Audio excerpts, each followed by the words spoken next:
Marso 2024, nag-inuman kami ng tropa sa bundok ng Nueva Ecija. May bagong pulutan daw, exotic, parang kambing pero mas malambot.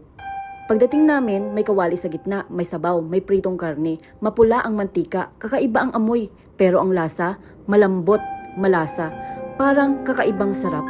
Sabi pa nung isa, wag na tayong bumili ng pork, dito na lang tayo lagi.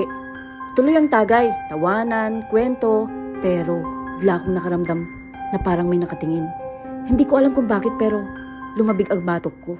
Pagsapit ng alas 12, yung karne sa pinggan parang kumikiryot, parang humihinga.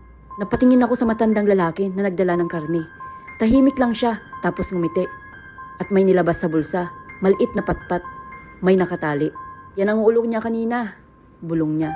Huwag kayong maingay, baka sundan kayo pa uwi. Sigbin daw ang kinain namin, hindi basta hayop, isang nilalang na inalay para raw tumigil ang mga batang nawawala. 3 sa amin ang nilagnat, isa hindi na nagsalita ulit. Ako, gabi-gabing naririnig ko yung hingal sa bintana. Masarap ba ako? Gusto mo pa ba? Bawat gabi naririnig ko yun. Sa likod ng pinto, minsan sa loob, minsan sa ref, hindi siya umaalis. Sabi pa nila kapag kinain mo ang alay, parte ka na ng kasunduan. Ngayon, hindi na ako makakain ng kahit anong karne. Hindi dahil sa takot, kundi parang lahat ng lasa pamilyar. At kung may natikmang kang pulutan na sobrang sarap na parang hinahanap-hanap ng katawan mo, tumingin ka sa baligid kasi baka hindi ka lang kumain, baka naging parte ka na rin ng ritual. Follow for more stories like this.